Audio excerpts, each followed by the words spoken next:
Le bonheur est la capacité d'aller de l'avant, sachant que l'avenir sera meilleur que le passé. Aujourd'hui, je choisis d'être heureux. Le bonheur est quelque chose à la portée de tous. Et excusez-moi l'expression, à la bonne heure, exception faite pour mon contradicteur. Oui, je sais, c'était facile, mais c'était pour commencer. Le bonheur est un état durable de sérénité, de satisfaction, d'équilibre entre le corps et l'esprit. C'est l'état précis dans lequel je me trouvais hier soir. Mais je ne vous dirai pas pour qui, pourquoi. En tout cas, je me présente devant vous en ce jeudi 19 février 2015 et je vous affirme que...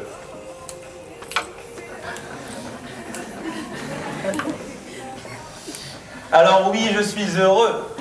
Heureux d'arriver au bout de cette belle aventure, que je n'imaginais pas aussi dure.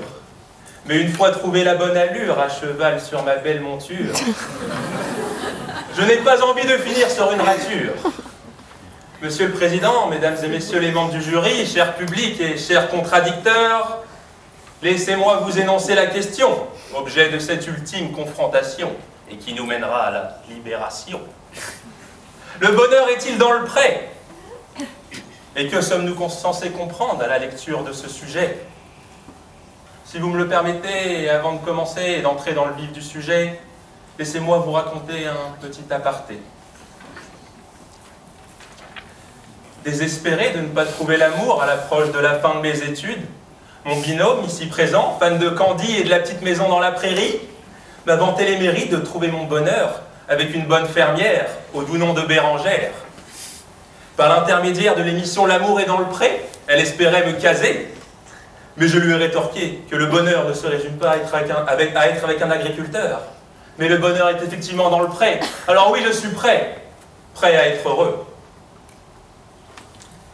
Je vous disais donc que la mission qui m'a été confiée et que j'ai acceptée va être de vous démontrer que le bonheur est dans le pré. Et ne souhaitant pas me diriger vers une carrière de berger, on m'a dit « chacun son métier et les vaches seront bien gardées ». J'ai donc décidé de vous parler du pré. Le pré qui, pris dans son sens large, est l'acte par lequel nous mettons quelque chose à la disposition de quelqu'un, à condition qu'il le rende. Et c'est ce quelque chose qui va nous permettre d'arriver au bonheur. À l'évocation du prêt, vous pensez, et je pense aussi au prêt bancaire, au prêt d'argent. Argent qui sera mis à notre disposition sous condition de restitution. Ce prêt d'argent va nous permettre de réaliser des projets. Et c'est cet aspect-là qui composera la première partie de mon raisonnement. Mais parler du prêt en évoquant uniquement son aspect financier, c'est comme réduire Paris à ses bouchons et à la pollution, ou comme si on réduisait notre belle Normandie à la simple ville de Deauville, en oubliant de mentionner les nombreux charmes du Havre, que sont... Ah, enfin, vous m'avez compris. Donc je disais, la deuxième partie de mon raisonnement sera consacrée à toutes les autres facettes du prêt, qui elles aussi sont un tremplin vers le bonheur. Alphonse Karr disait « Des malheurs évités, le bonheur se compose ». Hélas, nous ne sommes pas tous héritiers de la famille Bettencourt.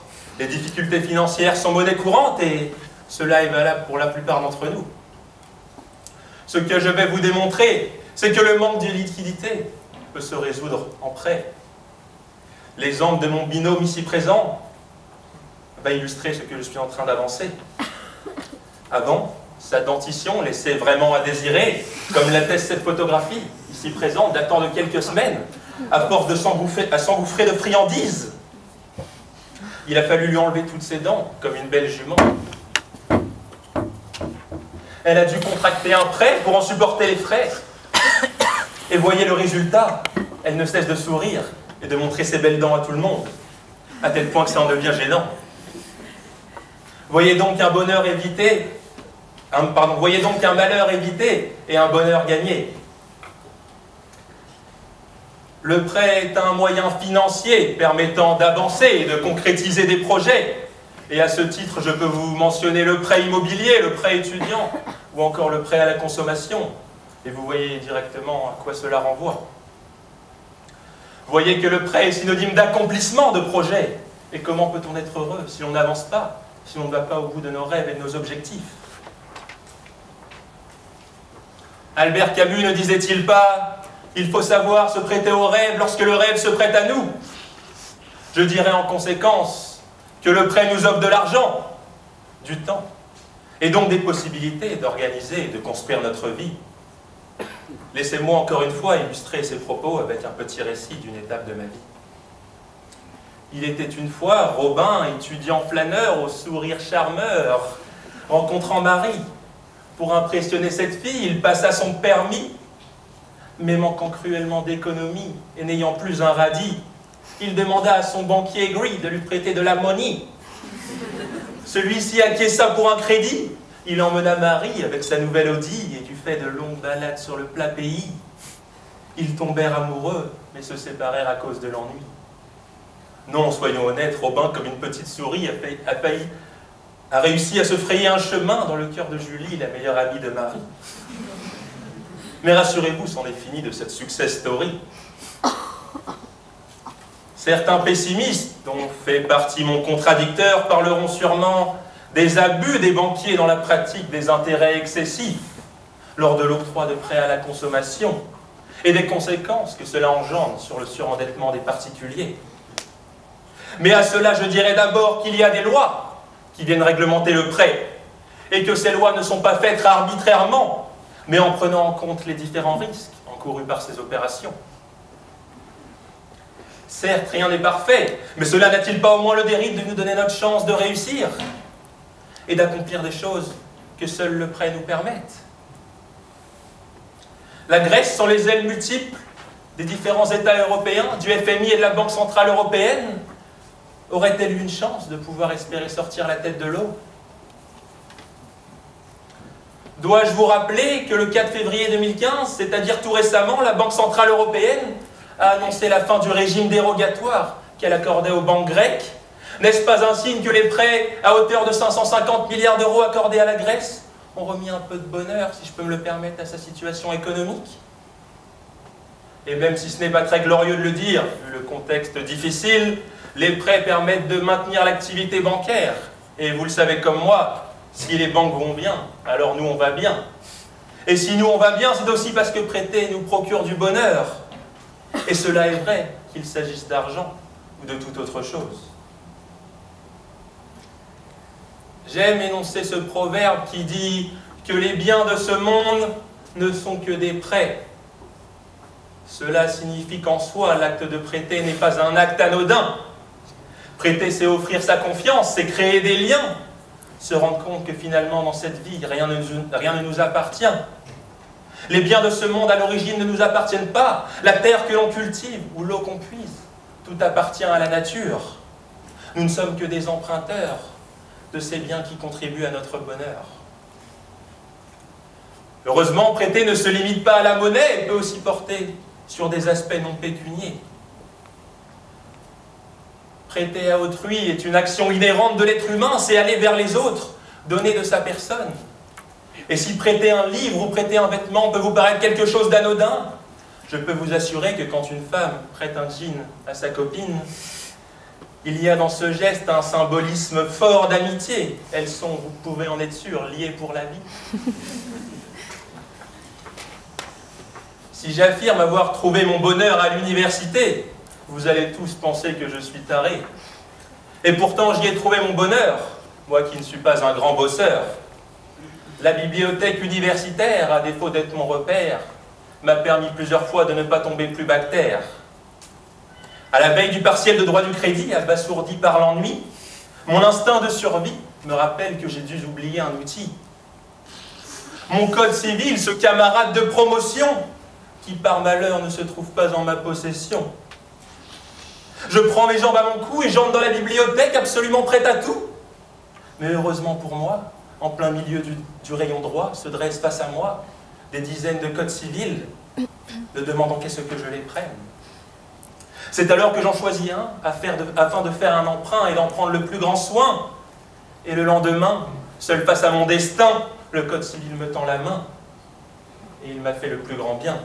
Alors je lui rends grâce pour avoir fait de moi le premier de la classe. Monsieur le Président, Madame, Messieurs les membres du jury, prêter, c'est également prendre le risque. et faire confiance à celui à qui on consent le prêt. Peu important la réussite de l'opération ou les suites que cela va engendrer, le fait d'avoir prêté sera déjà en soi une grande satisfaction personnelle, une étape vers le bonheur, autant pour celui qui consent le prêt que pour celui qui en bénéficie. La société évolue sans cesse et ne cesse de se moderniser, rendant ainsi possible des prêts de choses qu'on n'aurait même pas envisagées un siècle auparavant. Alors aujourd'hui encore plus qu'hier, j'affirme que le bonheur est dans le prêt. Mais après tout, n'est-ce pas donner du bonheur que de dire aux gens « Tiens, je n'occupe pas mon chalet à Chamonix l'espace d'une semaine, ma villa à Barcelone est disponible l'espace de quelques jours, alors si on se prêtait mutuellement nos logements ?» Ou encore l'action de prêter sa voiture lorsqu'on ne l'utilise pas à l'espace de quelques jours. N'est-ce pas permettre aux gens un peu de bonheur et de leur donner un espoir de mobilité? Et pourtant, cela n'est que purement et simplement un échange de bons procédés qui conduira nécessairement à partir en vacances à des endroits où nos finances ne nous le permettaient pas. N'y voyez en aucun cas une affaire personnelle, mais quand je pense à prêter, je pense aussi aux femmes. Prêter son corps aux femmes, se sentant seules et désespérées, n'est-ce pas leur offrir une chance d'accéder au point G? Et n'est-ce point là le fruit d'une extrême générosité? Et encore, je ne vous parle pas du prêt de partenaire, ceci ne me concerne pas. Adressez-vous à DSK si vous voulez des explications. L'évocation du bonheur de prêter. Prêter serment traduit parfaitement cette sensation de bonheur, cet engagement solennel de donner le meilleur de soi-même, quoi qu'il arrive. Je m'imagine dans quelques années ayant réussi avec succès l'examen du barreau et me présentant devant réciter cette phrase. Je jure comme avocat d'exercer mes fonctions avec dignité, conscience, indépendance, probité et humanité. Enfin, la concrétisation de toutes ces années de droit, à m'en demander ce que je faisais là, à écouter tous ces professeurs de droit, tous plus passionnants les uns que les autres. Si ce n'est pas ça le bonheur, alors qu'on me dise où je peux le trouver. Et en parlant de prêter serment, c'est un type de serment un petit peu inattendu que je vais faire devant vous, cher président et chers membres du jury, cher public. Je prête le serment du bonheur, le bonheur immense que m'a apporté la participation à ce concours. Je m'engage à le prêter autant que je le pourrai, afin de permettre la pérennité de celui-ci, et surtout d'affirmer, comme Joseph Joubert l'a fait avant moi, que l'espérance est un emprunt fait au bonheur. Et oui, le prêt, c'est aussi l'espoir. L'espoir d'aller chercher ce bonheur, peuple de rhétorica, qui vous tend les bras. À votre tour d'étaler toute votre éloquence dans les années futures de ce concours. Soyez prêts lorsque votre heure sonnera à aller au-delà de votre peur, étape indispensable pour accéder au bonheur. Merci. Cher président, chers membres du jury, chers contradicteurs, chers consommateurs égarés. Comme le disait Karl Marx dans Le Capital, je cite, « Le capital est semblable au vampire. Il ne s'anime qu'en suçant le travail vivant, et sa vie est d'autant plus allègre qu'il en pompe davantage. » Or, dites-moi, cher jury, dites-moi, quel type d'entreprise aujourd'hui profite le mieux du capital? Les banques, pardi, les banques. Celles qui vivent autant du prêt que nous suivons de près. Prêtent à tout. Mais ne prêtez pas attention à leurs prétentions prétendument fructueuses, nous invitons à croquer ce fruit de la tentation. Et n'oublions pas, cher jury, n'oublions pas que le premier fruit croqué par l'homme a banni l'homme du paradis pour l'éternité, le menant ainsi au malheur. Si, métaphoriquement, le paradis représente le bonheur, qu'Adam et Ève représentent le consommateur, l'emprunteur, et que le serpent représente la banque, alors la pomme, cette pomme, la source de tentation qui nous a privés de bonheur, n'est autre que le prêt. Or, nous aurions pu penser que l'homme, dans son éventuelle sagesse, aurait pu tirer les leçons de cet enseignement. Cependant, la société moderne, définie comme étant une société de consommation, lui démontre le contraire. J'aimerais développer la notion de prêt car celle-ci peut avoir deux acceptions. Le premier sens consiste à confier l'usus d'une chose à autrui tout en conservant le fructus et l'abusus, à charge de restitution. Mais nous allons écarter cette conception pour le moment et nous y reviendrons plus tard. Par ailleurs, le prêt peut avoir un autre sens, plutôt juridique cette fois. Le contrat de prêt, généralement octroyé par un établissement de crédit en échange d'intérêts financiers, Or le simple fait de se demander aujourd'hui, au XXIe siècle, après tous les enseignements historiques, tous les enseignements philosophiques, tous les enseignements sociologiques, si le bonheur est dans le prêt, m'exaspère. Car cela revient à se demander, tout simplement, si l'argent fait le bonheur. Et j'entends déjà les hypocrites m'objecter. Bon, l'argent ne fait pas le bonheur, mais tout de même, il y contribue. Vous savez, ce sont ces mêmes hypocrites qui nous disent à tout bout de champ, il n'y a pas mort d'homme. Embrasser, c'est pas tromper, en plus, je l'ai fait qu'une fois. C'était pas la taille qui compte, monsieur Fleury, c'était pas la taille.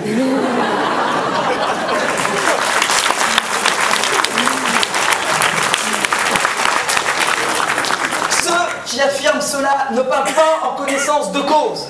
C'est parce qu'ils n'ont pas d'argent qu'ils pensent qu'en en ayant, ils accéderont au bonheur. Donc les gens qui n'ont pas de blé pensent que le bonheur est dans le pré. Toutefois, ils se trompent lourdement. Et je m'engage, j'en fais le serment, je le jure devant les dieux et devant les hommes, de ramener ces brebis égarées sur le droit chemin du bonheur. Car comme l'expliquait Jésus, le poids de la richesse empêche l'homme de s'élever vers l'illumination.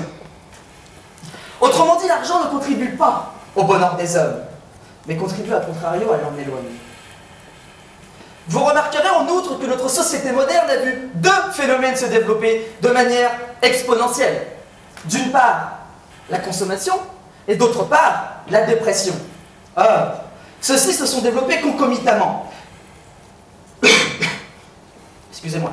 Et d'aucuns me diront qu'il s'agit là d'une vulgaire coïncidence. Mais je sais que vous, chers membres du jury, et plus particulièrement vous, cher président, y voyez plutôt un faisceau d'indices convergeant vers la vérité. Cette vérité voilée tantôt par notre mauvaise foi, tantôt par notre hypocrisie, mais en l'espèce, n'en déplaise à certains, il s'agit plutôt de mauvaise foi. C'est pourquoi, dans un premier temps, il me paraît indispensable de vous éclairer tous sur ce qu'est le bonheur. Et nous constaterons dans un second temps que le prêt en constitue l'antagonisme.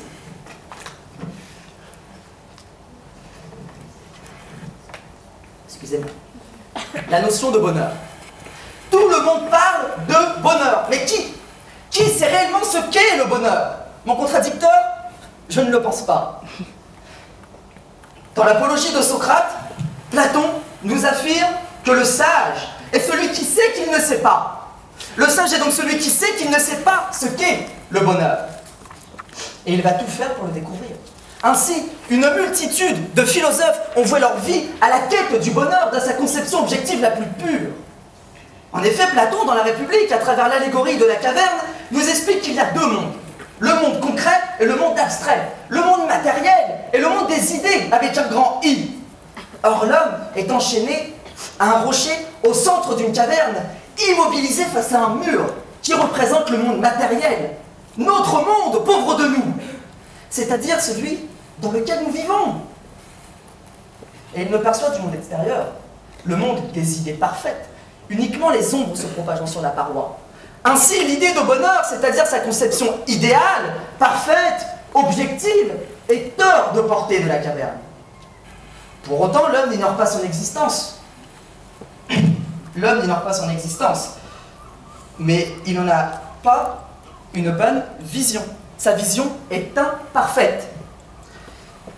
En effet, s'il est possible de décrire une personne en ayant vu son visage, il en va tout autrement lorsque l'on n'a vu que son nom. Et vous, en tant qu'avocat, vous pouvez jouer sur ce genre de détails. In extenso, nous avons tous une vision erronée du bonheur. Et vous devez l'admettre pour pouvoir accéder à la vérité. Vous devez donc savoir que vous ne savez pas ce qu'est le bonheur. Cela rejoint ce que disait Quant à lui, Emmanuel, dans la critique de la raison pure, à savoir que notre perception de la vérité est altérée par nos capacités sensorielles. En effet, pour un homme, une flaque d'eau est une flaque d'eau. Pour une fourmi, une flaque d'eau est un océan. Il faut donc se montrer prudent quant à la conception du bonheur. Car prudence est mère de sûreté, et la mère des sûretés, nous le savons tous, c'est Madame Gelpo, mais elle n'est pas là aujourd'hui. Maintenant que je vous ai mis en garde contre le danger de subjectivisation du bonheur, à l'instar d'un révolutionnaire, tentons, en gardant la tête sur les épaules, de conceptualiser objectivement le bonheur. Parmi toutes ces théories qui tentent de conceptualiser le bonheur, le démonisme semble être celle qui semble la plus proche de la vérité. Et j'en veux pour preuve que cette théorie est la plus déplaisante à accepter. Or, la vérité est souvent difficile à entendre. Mais de quoi s'agit-il? Que ce soit l'aristotélisme, l'épicurisme ou le platonisme, toutes ces conceptions font du bonheur une fin, un objectif à atteindre. Et ces théories qui parfois divergent sur certains détails se rejoignent sur d'autres, cher jury. Pour Aristote, le bonheur se traduit par un esprit sain dans un corps sain. Pour Épicure, le bonheur se traduit par la paix spirituelle et la paix corporelle. Et pour Platon, ou encore pour Confucius, le bonheur est la contemplation de la vérité. Et celle-ci se fait par un subtil mélange entre le savoir et l'imagination. Par conséquent, en premier lieu, le bonheur est un état de paix, d'harmonie, de sagesse. En outre, et en second lieu, cet état doit nécessairement prospérer sur le long terme. Je récapitule. Le bonheur est donc un état de paix, d'harmonie, de sagesse qui doit prospérer sur le long terme. Pourquoi? Parce que si cela entre dans du court terme, ce n'est pas du bonheur mais de la jouissance. Ou encore du plaisir. Et il est très important de ne pas confondre ces deux notions, ce qu'ont pourtant tendance à faire la majorité des gens aujourd'hui. Jouissance, bonheur. La jouissance, comme dirait Épicure, c'est la satisfaction des besoins sociaux. Et ces besoins sociaux, chers jurys, ne sont pas une condition indispensable à la vie. Il s'agit d'une satisfaction factice et instantanée, en ce sens qu'une fois le plaisir ressenti, il disparaît quasi instantanément, créant ainsi le manque. Et ce manque amène l'homme à en vouloir toujours plus, sans jamais être rassasié, sans jamais être satisfait. Et cette absence de satisfaction cause le déclin de l'homme vers une chute abyssale, vers le malheur. À l'instar d'un drogué, d'un alcoolique, d'un érotomane, d'un candidat de rhétorica qui n'aurait plus de sujet à traiter, ou encore d'un consommateur, d'un emprunteur. En conclusion, désolé, j'en ai oublié une qui est plutôt mignonne en plus. La jouissance est donc éphémère, puisque l'on se noie dans le malheur en absorbant des tasses et des tasses amères d'insatisfaction. En conclusion de cette première partie, cher jury, il apparaît que le bonheur se caractérise par un état durable, d'harmonie, de sérénité, sans crainte, sans souffrance, sans angoisse. Intéressons-nous désormais au prêt, ce qui constitue l'objet de ma seconde partie. Je rêve d'une banque qui me mènerait au bonheur. Mais ceci n'est qu'un rêve, et le consommateur se retrouve HS, baissé par la société de consommation. D'une part, non seulement le consommateur de prêt est voué au malheur, mais d'autre part, il en va de même pour celui qui offre le prêt. Commençons par le consommateur, sans mauvais jeu de mots. Nous allons voir le consommateur. Il vit un enfer. Non seulement avant de rembourser son prêt, mais également a posteriori de son remboursement. Rembourser un crédit, cher jury, vous l'avez tous vécu. Rembourser un crédit, c'est vivre dans la crainte, dans la peur, dans l'angoisse de ne pas pouvoir le rembourser. Non seulement en raison de notre propre situation financière, mais également à cause de notre paranoïa qui nous fait imaginer des circonstances qui pourraient hypothétiquement nous empêcher d'assurer notre engagement. Car s'engager dans un prêt, c'est s'engager sur du long terme à assurer une fin sur laquelle nous n'avons malheureusement aucune certitude. Or, l'incertitude est source d'angoisse. Car l'inconnu nous fait peur. Oui, l'inconnu nous fait peur. Et je vous rappelle, cher jury, que le bonheur est censé être un état durable, dans lequel l'angoisse, la crainte, la peur n'existent pas. Mais ce n'est pas tout. Non, non, non. Car notre chère industrie de la tentation a su créer un instrument capable de multiplier cette angoisse. Maître Le Petit, vous qui avez le regard qui tue, vous qui avez les yeux revolver, voyez-vous de quel crédit je parle? J'ai nommé le crédit revolving. Et même si ce crédit vise à lui assurer... Excusez-moi, Madame Le Petit m'a troublé. C'est vos yeux. Ce crédit revolving est non seulement une des causes de dépression quotidienne, mais également un cercle vicieux, enchaînant l'homme à des taux d'intérêt sempiternels, sans fin. Ainsi, le consommateur joue avec les crédits. Je dirais même que le consommateur joue à la roulette russe avec ses crédits revolving. Et même si ce crédit vise à lui assurer l'acquisition d'une chose dont il pensait être l'objet de son bonheur, ce n'est au final que de la jouissance et non du bonheur. Car une fois qu'il aura obtenu cette chose, il se sentira instantanément attiré par une autre chose. Et que fera-t-il pour obtenir cette autre chose? Il s'endettera de nouveau, reproduisant ce même schéma, ce même cercle vicieux d'angoisse, de soucis, de crainte et de peur, s'éloignant encore et toujours du bonheur. Chaque jour, le consommateur pense à son crédit. Alors, comme le disait Camus, commencer à penser, c'est commencer à se miner, et se miner même au désespoir. Autrement dit, au malheur. Par conséquent, du point de vue du consommateur, ce n'est pas le bonheur qui est dans le prêt, mais le malheur. Mais je sais très bien ce que vous allez m'objecter. Après tout, si le prêt fait le malheur du consommateur, il fait incontestablement le bonheur de l'établissement de crédit. Mais Georges Moustaki m'a dit, ce sera oublié Hegel de mes textes. Dans la phénoménologie de l'esprit, où cet auteur, qui donne le vertige, brise les chaînes qui lient le maître à l'esclave. Dans l'hypothèse où le maître serait la banque, concentrez-vous, dans l'hypothèse où le maître serait la banque, et le consommateur l'esclave, Hegel nous dirait d'une voix plus douce qu'en réalité c'est le contraire, car une autodépendance s'impose au maître et à l'esclave. Le maître a autant besoin de l'esclave que l'esclave a besoin du maître. Autrement dit, la banque a autant besoin du consommateur que le consommateur a besoin de la banque. De facto, la banque vit, elle aussi, dans l'angoisse de perdre ses clients, ou plutôt ses consommateurs, ce qui prouve, comme le disait Marx d'ailleurs, que l'homme n'est plus un humain mais une marchandise dépourvue de sentiments. Or, une banque qui vit dans l'angoisse ne peut être une banque heureuse. C'est d'autant plus vrai qu'elle vit dans la paranoïa, car elle ne fait plus confiance à personne. En ce sens, elle spécule des garanties et des sûretés qu'elle impose à ses débiteurs tels les tentacules du kraken, s'entourant autour de ses victimes. Donc que ce soit du point de vue du consommateur ou du point de vue de l'établissement de crédit, la voie du prêt conduit indubitablement vers le malheur. En conclusion, j'aimerais revenir, comme je vous l'avais promis dans l'Exorde, sur l'autre conception. Celle qui consiste à confier une chose à autrui et à charge de restitution. Cela revient au même. Cela revient au même. Ne vous laissez pas berner. Pourquoi?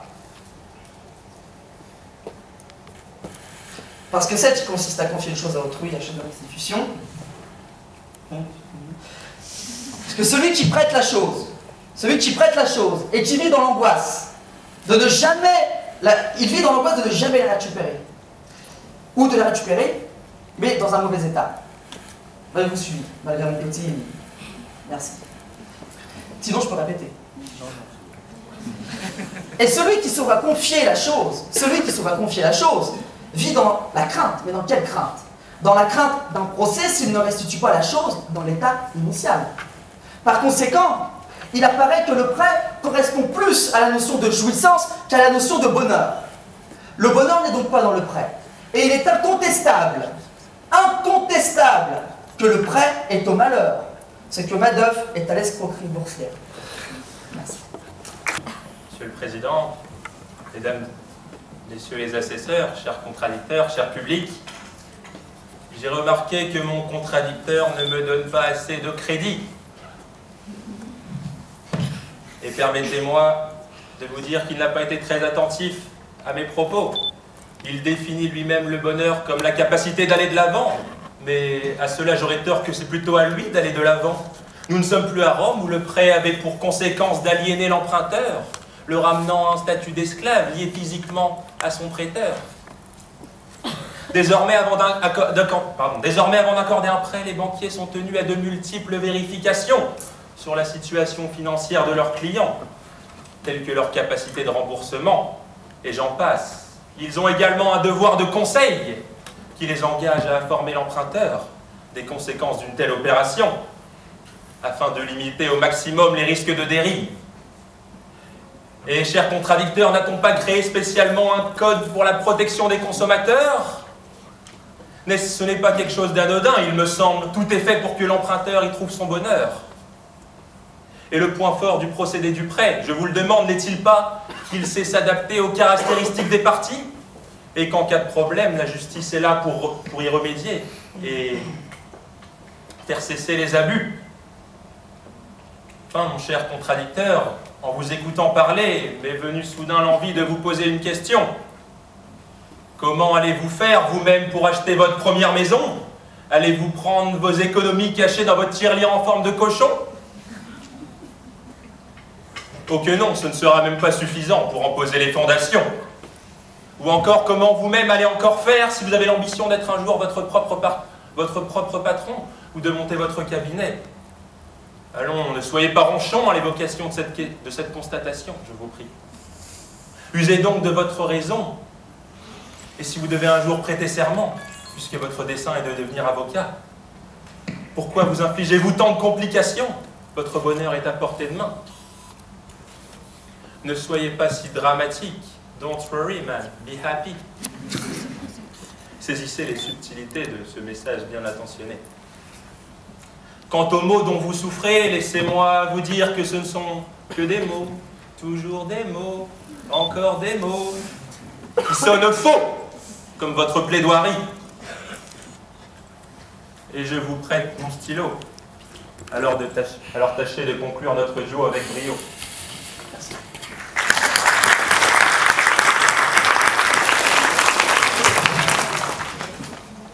Allez-y, monsieur Légal. Cher Président, par où commencer? À l'écoute de la plaidoirie de mon contradicteur, je me dis qu'au casino, Bernard, avec un tel avocat, n'aurait jamais fait tapis.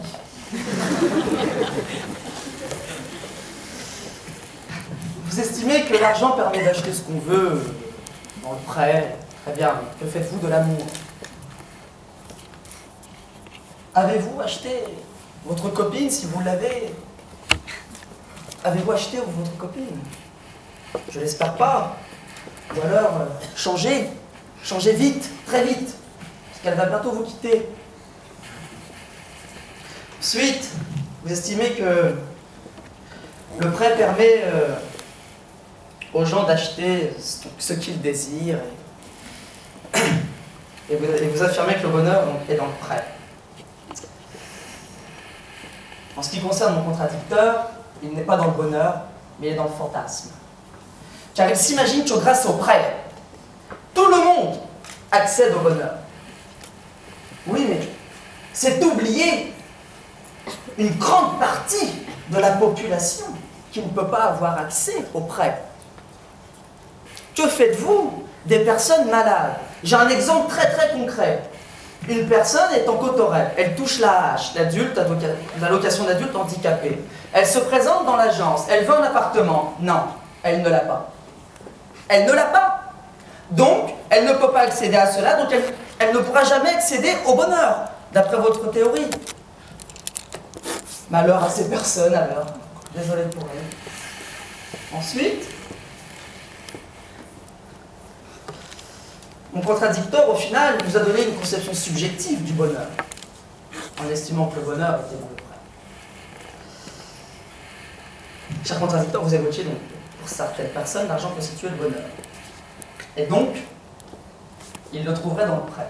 Mais dans votre démonstration, dans votre démonstration, vous avez oublié de distinguer la fin et les moyens. Si le bonheur de certaines personnes se trouvait dans l'argent, cela signifierait qu'ils voudraient de l'argent uniquement pour avoir de l'argent. Ça n'a pas de sens, c'est ce que vous dites, je le sais. Or, Aristote, dans l'éthique à Nicomède, nous explique que l'argent n'est pas une fin mais un moyen qui permet d'obtenir autre chose. Autrement dit, l'argent n'est pas une fin. Or, Aristote, comme la plupart des philosophes grecs, nous explique que le bonheur est une fin. C'est d'ailleurs la fin ultime. La fin ultime. Lisez un petit peu Aristote. La fin ultime. Que tout le monde recherche. Or, paradoxe, si l'argent est un moyen, il ne peut pas être une fin. Autrement dit, l'argent ne peut pas être le bonheur. Cher jury, allez-vous envoyer en finale régionale contre un candidat qui provient de Rouen, sachant qu'ils se sont fait battre 2 fois de suite? Il sera déterminé. Allez-vous l'envoyer face à un poète excusez-moi, ma langue a fourché. Un poète et une binôme fan de Candy? Un petit peu d'honneur pour la faculté de droit du Havre, nom de Dieu. Un petit peu, quand même. Ensuite, mon contradicteur a estimé que le Havre n'était pas une belle ville, mais que Paris était mieux, apparemment. Bon, à quoi bon sert de lui offrir un permis bateau s'il préfère Paris que le Havre?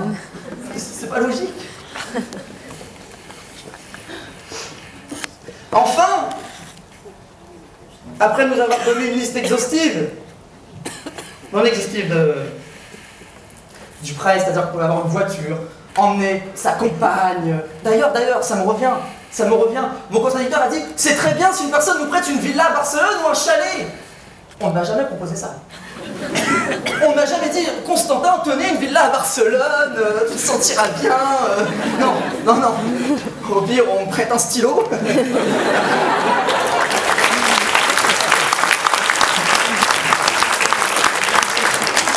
Et enfin, mon contradicteur nous a dit, au final, qu'une accumulation de prêts menait au bonheur. La voiture, les vacances, la femme, la bague, le chien, chihuahua, etc. Très bien, très bien. Alors moi, je vous ai démontré que le prêt n'était pas du bonheur et de la jouissance. Donc d'après mon contradicteur, le bonheur serait une succession de jouissances. Et je vais vous démontrer, pour cela, que son raisonnement est faux. Et je vais vous conter une histoire qui bouclera ma contre-plaidoirie. Dominique se rend à l'hôtel. Il y croisa Chantal, près de l'accueil. Et celle-ci finit là-dessous. Sa besogne terminée, il prit l'ascenseur et croisa une bonne sœur. Bien décidé à ne pas faire une croix sur ses péchés, vers la luxure, il l'a poussée. Arrivé à l'étage, Dominique ne se sent pas sage. Et traversant le couloir, il décida de faire une halte à l'urinoir. Après une douche bien méritée, il l'aperçut en train de repasser. Cette douce femme de chambre estima qu'il ne fut pas fort tendre. Après un procès édulcoré, Dominique retint la leçon et s'essaya à d'autres pratiques. Or, J, à ce moment-là, dodo, qui l'enlaça. Tel un singe bonobo et pris de politesse, il salua à sa manière toutes les princesses.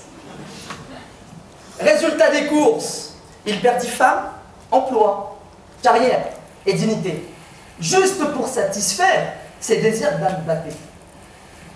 Moralité de l'histoire, une succession de jouissances mène toujours au fond du trou.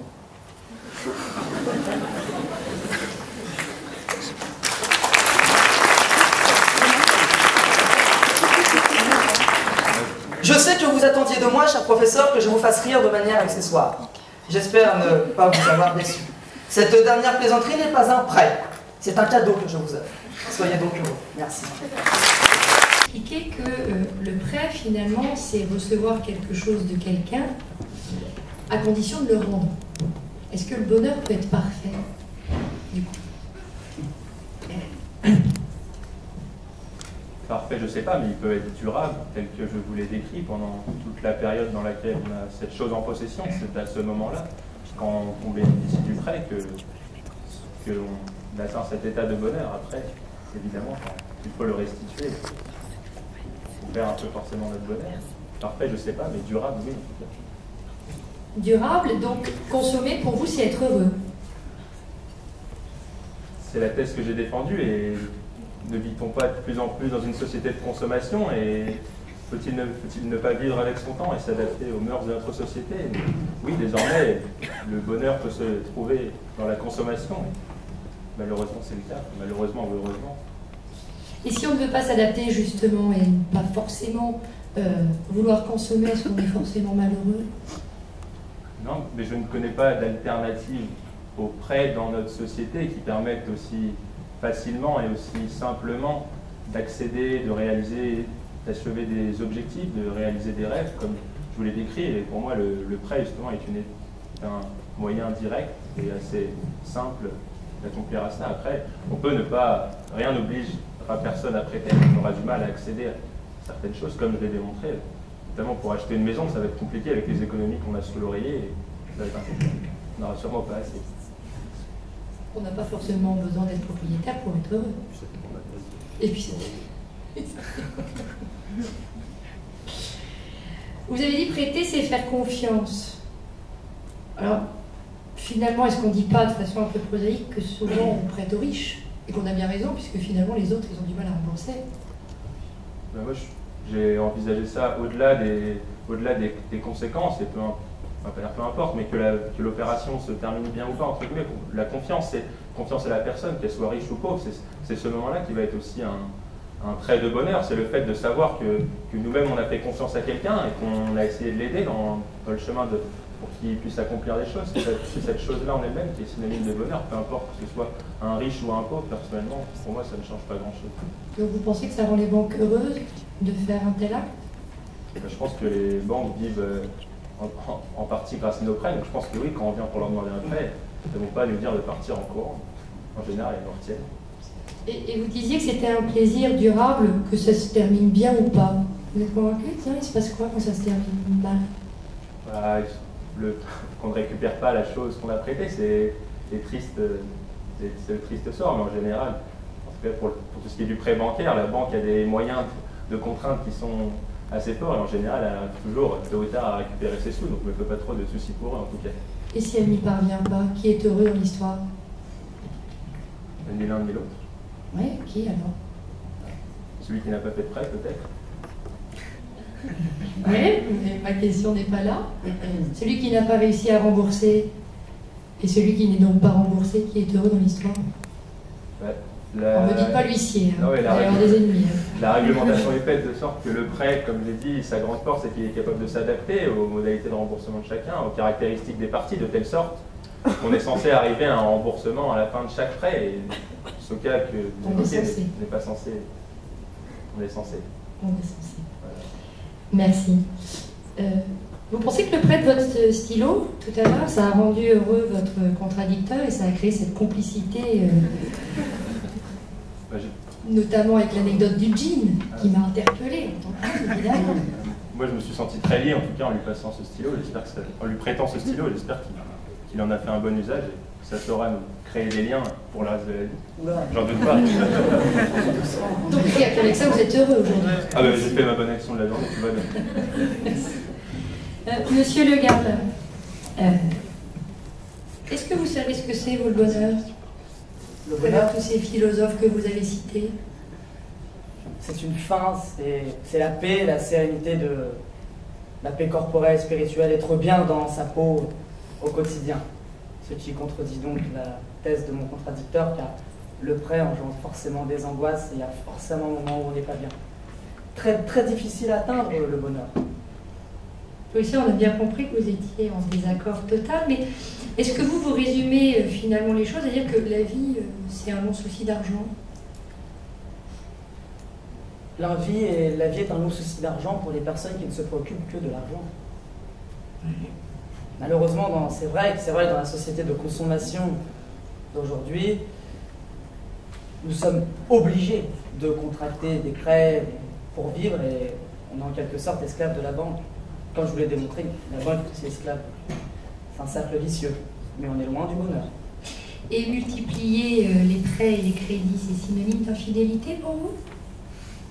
Synonyme de multiplication de jouissance. Et synonyme d'infidélité, ça dépend si vous avez contracté dans une autre banque ou pas. Vous disiez que finalement le bonheur c'était une forme de béatitude, on ne craint jamais rien, mais est-ce qu'il ne faut pas être un peu courageux parfois pour accéder au bonheur?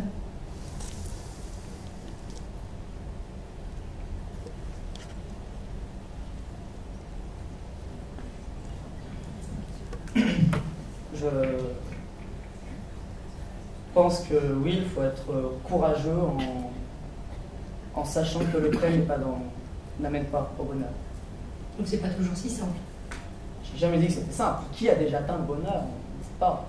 D'ailleurs, les philosophes grecs ont créé cette notion de bonheur, mais suite à cela, il y a eu par exemple Camus qui disait commencer à penser, c'est commencer à se miner, qui était indépressible, disons-le clairement. Et ensuite, il y a eu les guerres, 39, 45, etc. Donc nous voyons bien que c'est difficile d'atteindre le bonheur, mais il faut y croire, il faut y croire. Je sais que vous y croyez, mais... Le stylo, vous allez le garder? Oh oui, oui, oui, oui. C'est bien apprécié un peu. Bien.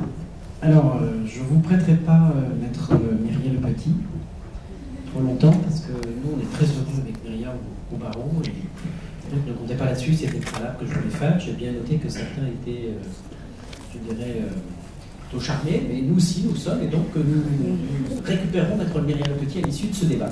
Non, sérieusement, alors, moi, je n'ai pas le droit de dire, vous paraissez effectivement, monsieur partisan, Louis, tout à fait séduit par cette idée du bonheur, mais comme le disait maître Le Petit, ce bonheur n'est pas sans limite.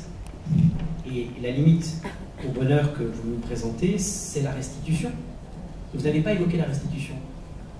Ouais, je l'ai évoqué dans ma définition du prêt. À partir du moment où, vu que ce n'était pas l'aspect qui permettait d'avoir au bonheur, je me suis concentré sur montrer qu'est-ce que dans le prêt permettait d'accéder au bonheur. Je n'ai pas insisté sur la restitution. Je pense que ça n'aurait pas été opportun pour répondre convenablement à la question qui m'était posée. Donc, la restitution d'un prêt, est-ce la fin du bonheur dans la conception que vous avez définie? Ça peut l'être, mais à partir du moment où si la personne, pendant toute la durée du prêt, a atteint cet état de bonheur, soi-disant si difficile à atteindre, et qu'elle a réussi, etc., la restitution n'en sera que moins dure, et dans ce cas-là, à ce moment-là, elle pourra encore profiter de la situation qui s'est créée grâce au prêt. Au final, je vous demandais si on achète une maison, peut-être qu'à la fin, une fois qu'on a rendu tout l'argent, on est quand même propriétaire de la maison, on peut continuer à en jouir et à être heureux dedans. Donc la restitution n'est pas l'appauvrissement. Pas en soi. Et enfin peut-être précisément l'enrichissement. Oui, l'emprunt, l'enrichissement dans le sens où après, si on revend la maison plus cher, oui, on sera enrichi. Est-ce qu'il peut y avoir un bonheur sans moralité? Est-ce que, d'une façon générale, vous estimez que le prêt, est-ce qu'il y a des prêts qui ne sont pas moraux en soi? Non, je pense que le prêt est quelque chose de moral, et de toute façon, la réglementation des prêts est assez stricte, de telle sorte qu'on l'encadre afin d'en limiter vraiment les dérives, et que ce soit fait pour qu'il y ait une entente, c'est-à-dire cordiale, parce que c'est pas toujours évident de s'entendre avec son banquier, mais pour au moins que les modalités de remboursement se passent du mieux possible, de telle sorte que celui qui rembourse chaque mois ne soit pas trop apeuré et trop comme l'a décrit mon contradicteur, ne soit pas.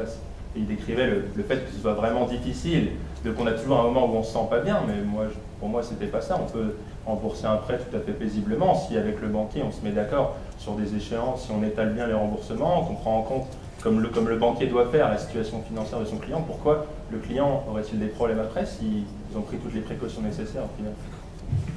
Il y a un aspect que vous n'abordez pas. Est-ce que le prêt peut conduire en prison?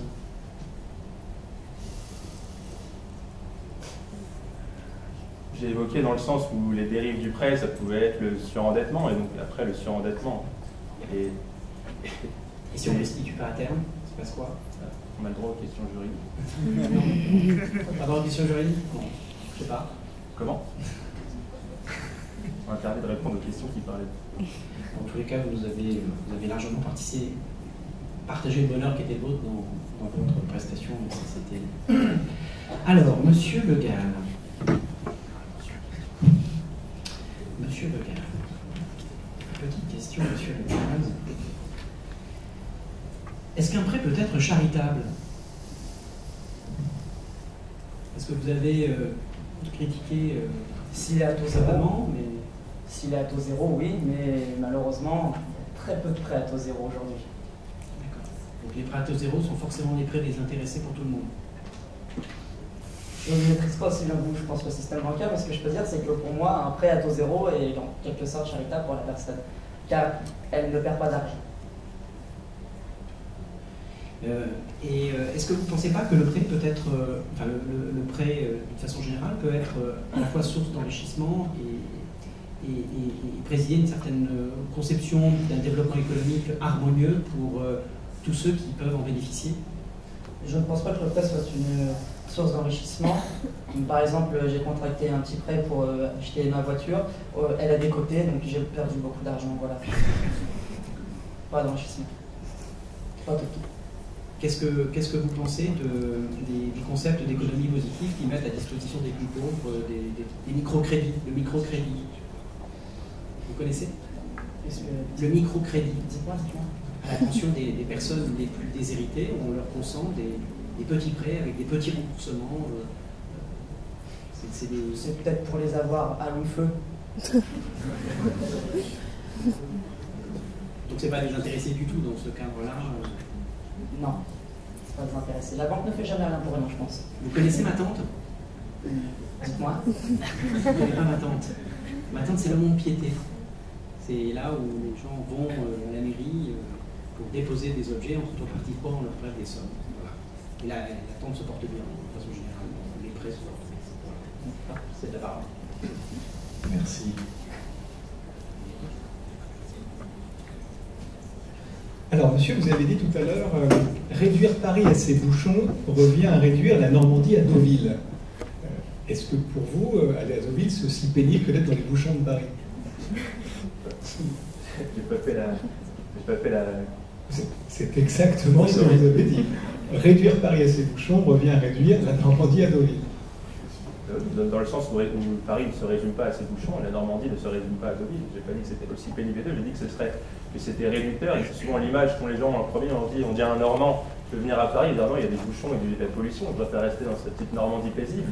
Et alors qu'on dit à un Parisien, on dit tu vas passer en Normandie, il va dire on va en week-end à Deauville. C'est dans ce sens-là que je voulais faire la comparaison, pas du tout dans le sens pénibilité. D'accord. Vous avez dit aussi, prêter, c'est offrir sa confiance. C'est bien ce que vous avez dit. Fais confiance. Oui, je pense que je ne me suis pas trompé. Prêter, c'est offrir sa confiance. Quand une banque vous prête de l'argent contre une garantie hypothécaire, avec l'obligation de souscrire des assurances, est-ce qu'elle vous fait vraiment confiance? Je pense que la banque, forcément, elle fait toujours confiance à son client, sinon elle lui consentirait pas de prêt. Je pense qu'il n'y a aucune obligation, il me semble, qui oblige les banques à consentir un prêt. Elle peut très bien dire à son futur client d'aller voir ailleurs. Donc je pense que à partir du moment où le prêt est signé, peu importe les garanties qui sont contractées ou pas, c'est qu'elle fait un minimum, voire un maximum confiance à son client et qu'elle sait qu'il va pouvoir rembourser. Sinon, elle ne le ferait pas. Mais dans ce cas-là, est-ce que vous ne confondez pas l'action de faire confiance à quelqu'un avec l'action de prendre un pari sur l'avenir? Si la banque vous prête de l'argent, c'est qu'elle fait un pari, c'est qu'elle espère que vous allez rembourser, mais si elle vous faisait vraiment confiance, elle ne donnerait pas de garantie. Elle se contenterait au pari. Pour moi, le terme de confiance intervient plus dans le prêt en dehors de le prêt bancaire. J'ai développé plus dans le prêt quand on va par exemple prêter son J ou quelque chose comme ça. Le prêt bancaire, je pense que c'est pas une question de prêt. Elle ne va pas se baser juste sur la confiance pour contracter un prêt. Elle va faire tout un tas de vérifications avant et elle va prendre toutes les précautions possibles. Elle ne va pas lui dire, lui il a une bonne tête, je lui fais confiance, tiens, prends un prêt. C'est pas aussi simple que ça. La banque est, entre guillemets, elle réfléchit beaucoup plus que nous sûrement avant pour sortir après. Et quand on sort d'une banque, en tout cas, c'est que si le banquier, je pense qu'il sourit, C'est-à-dire qu'il nous a bien escroqués, et ça arrive souvent du coup. Ils sont contents d'eux, je pense, et qu'ils ont pris toutes les précautions nécessaires. Soit il a fait confiance, soit il a pris un risque mesuré. Après mesuré, alors, calculé. Ce qui n'est pas la même chose. Confiance réfléchie. Une confiance réfléchie, oui, j'aime bien la formule. Merci monsieur et mademoiselle aussi. Alors, monsieur, vous avez dit tout à l'heure, je vais développer deux acceptions. La seconde sera plus juridique que la première. La première, c'était la décomposition usus fructus abusus. Est-ce que vous pouvez expliquer à vos camarades de première année que tout ce que je leur ai expliqué au premier semestre sur la décomposition usus fructus abusus n'est pas juridique? Justement, je l'avais changé juste avant de monter sur scène, mais désolé. Ok. Et je voulais dire que pour la première, il n'y avait pas d'obligation réciproque. C'était juste la restitution de la chose pour le prêt, on va dire pour les profanes. Et voilà. D'accord. On est un peu dans le juridique quand même. Je suis rassuré, les camarades aussi, je pense. Deuxième question. Alors, vous nous démontrez que le bonheur n'est pas dans le prêt. Est-ce que c'est parce qu'il y a des choses qu'on ne peut pas prêter? Est-ce qu'il y a des choses qui, pour vous, ne pourraient jamais être prêtées et qui pourraient être synonymes de malheur quand on les prête? De forme de malheur, plus exactement. Qu'est-ce que je ne pourrais jamais prêter? Pensons à un sujet d'actualité, le libertinage. Est-ce que tout se prête? J'allais dire, ce qui est sûr, ce que je ne pourrais jamais prêter, ma future femme et ma mère.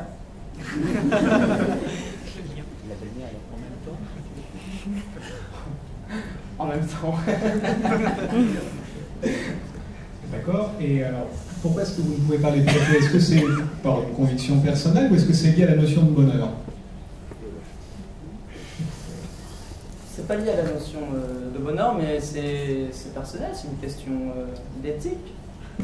Est-ce que vous pensez que les gens qui pratiquent le libertinage sont heureux? Est-ce que c'est une forme de bonheur? C'est pas le bonheur. C'est de la jouissance. C'est de la jouissance, c'est là où je voulais vous C'est de la jouissance. Merci monsieur, je n'ai pas d'autres questions. Oui, monsieur Ayou, vous n'avez pas suivi le cours de finances publiques? Je ne suis pas issu de cette université, à mon grand regret. Vous n'avez jamais eu de cours de finances publiques? Si, mais ça remonte à un certain nombre d'années, excusez mes lacunes. D'accord. Vous avez dit que la Grèce avait sorti la tête de l'eau. Tenté. Vous avez tenté de sortir, c'est ça? Qu'elle essayait peu à peu. Ah, j'avais noté qu'elle avait sorti la tête de l'eau. Peut-être autant pour moi. Oui, alors du coup, ça modifie un peu le sens de la question. Mais ceci dit, plusieurs fois dans vos réponses, vous avez dit, pour justifier donc que le bonheur est dans le prêt, vous avez évoqué la Grèce, vous avez évoqué les banques, comme vous avez invoqué en quelque sorte des institutions. Mais vous n'avez pas évoqué les gens, c'est-à-dire le peuple, ou bien, enfin, le peuple, les individus qui composent le peuple, par exemple, les citoyens. Donc si vous changiez un peu de point de vue, et par exemple par rapport à cette question, ce point que vous évoquiez, vous disiez la Grèce donc a tenté de sortir la tête de l'eau, est-ce que vous maintiendrez cette phrase, si vous avez un minimum regardé ce qui se passait en Grèce actuellement pour les individus, est-ce que vous maintiendrez le fait que le bonheur est dans le prêt? Vous avez posé une question très longue, mais oui. Vous m'avez reproché de ne pas parler de l'aspect autre que le prêt des institutions bancaires, etc., alors que toute ma deuxième partie est consacrée au prêt de toutes les choses qui ne sont pas financières, justement à l'action de prêter des choses matérielles. J'ai essayé de le développer, du coup je ne sais pas si j'ai bien cerné votre... Vous voulez que je fasse une comparaison entre la Grèce et... Non, mais peut-être que vous auriez pu aller sur la voie, mais c'est pas très important, de toute façon. Vous avez également dit que prêter donc procurait du bonheur. Cette fois, je cite correctement. Sûrement. Et par contre, vous n'avez pas évoqué le don. Est-ce que si prêter procure le bonheur, du bonheur donné, alors qu'est-ce que ça procure? Le sujet qui m'était posé, c'était le bonheur est-il dans le prêt et pas dans le don, c'est pour ça que... Oui, non, mais vous ne pouvez pas deux fois vous en sortir. Non, mais j'allais vous répondre après. Je me permettais de recentrer. Oui, pour moi, le bonheur est aussi dans le don. Après, c'est un autre type de bonheur, plus humain, et dans ce cas-là, il n'y aura pas de référence à des institutions, ce sera plus tout ce qui est le contact humain, le plaisir de donner aux gens qui nous entourent. Et je pense qu'on peut trouver aussi son bonheur, mais peut-être un peu plus difficilement. Donc vous pensez que le don, c'est plutôt interindividuel, et du coup, l'aspect institutionnel est évacué ou n'entre pas dans le champ du don. C'est-à-dire que dans le champ institutionnel, par exemple, pour prêter à un État, pour aider un État, on va dire, c'est forcément un prêt, ça ne peut pas être un don. Il n'y a pas beaucoup d'hypothèses de don entre États, ni de venant d'une banque. Le mot don, ça me choque un peu les oreilles. Mais après, peut-être que j'ai pas à ma connaissance d'États qui se font des dons comme ça entre eux, c'est toujours des prêts. Oui. Et vous avez évoqué aussi l'entente cordiale à propos finalement de la relation entre le banquier et le client. C'est comme ça que vous avez utilisé cette expression entente cordiale. C'est comme ça que vous voyez la relation contractuelle, comme une entente cordiale. Par exemple en matière de prêt, mais ça pourrait être dans d'autres domaines, en matière de droit du travail.